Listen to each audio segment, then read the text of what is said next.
বন্ধু-বান্ধৱীসকল অহাকাইলৈ গুৰু পূৰ্ণিমা আৰু মই অলৰেডি এটা ভিডিঅ' আগবঢ়াইছোঁ আপোনালোকে যদি চোৱা নাই চাব পাৰে ডেছক্ৰিপশ্যনত লিংক দি দিছোঁ চ' বন্ধু-বান্ধৱীসকল এই ভিডিঅ'টো মই প্ৰস্তুত কৰিছোঁ ষ্টুডেণ্টসকলক লৈ যিসকল বৰ্তমান অধ্যয়নত আছে পঢ়া শুনা কৰি আছে তেওঁলোকৰ বাবে কালি গুৰু পূৰ্ণিমা কেনেদৰে উদযাপন কৰিব তাৰ বাবে এই ভিডিঅ'টি প্ৰস্তুত কৰিছোঁ এই ভিডিঅ'টো কেৱল মই শিক্ষাৰ্থীসকলৰ কাৰণে বনাইছোঁ মোৰ ভিডিঅ' চোৱা শিক্ষাৰ্থীও হ'ব পাৰে সেইবাবেই বনালোঁ গতিকে গুৰু পূৰ্ণিমা খুব আৱশ্যক মই ক'লোৱেই গুৰু পূৰ্ণিমা কিয় পালন কৰা হয় বছৰৰ আহাৰ মাহৰ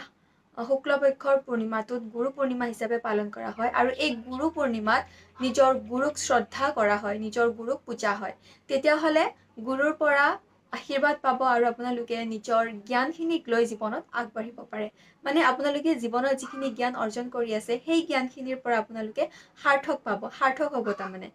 কাৰণ গুৰুৰ অবিহনে কোনো জ্ঞানেই সম্ভৱ নহয় যদি আপোনালোকে ইউটিউবৰ পৰাও ভিডিঅ' চাই পেলাই কিবা শিকিছে যোনে আপোনালোকক শিকাইছে তেওঁ আপোনালোকৰ গুৰু হ'ব পাৰে নিজৰ মা দেউতাক গুৰু মই শিক্ষাৰ্থীখিনিক এটা কথাই ক'ম তোমালোকে ৰাতিপুৱা সোনকালে উঠিবা ৰাতিপুৱা সোনকালে উঠিয়ে গা পা ধুই মন্দিৰত সোমাবা নামঘৰত সোমাবা প্ৰণাম কৰিবা তাৰপিছত সেৱা সৎকাৰ কৰাৰ পিছত নিজৰ মা দেউতা তাৰমানে তোমাতকে ডাঙৰ যোন আছে তোমাৰ যদি মা দেউতা আছে বা আছে দাদা আছে আইতা ককা আছে সকলোকে ভৰি চুই তেওঁলোকৰ পৰা আশীৰ্বাদ ল'বা কাৰণ তেওঁলোকে তোমালোকক বহুত জ্ঞান দিছে যিটো তোমালোকে নাজানা প্ৰথম গুৰু আমাৰ নিজৰ মা দেউতা হয় গতিকে নিজৰ মা দেউতা ককা আইতা দাদা বাইদেউ সকলোকে তোমালোকে ভৰি চুই সেৱা ল'বা তেওঁলোকৰ পৰা আশীৰ্বাদ ল'বা আৰু নিজৰ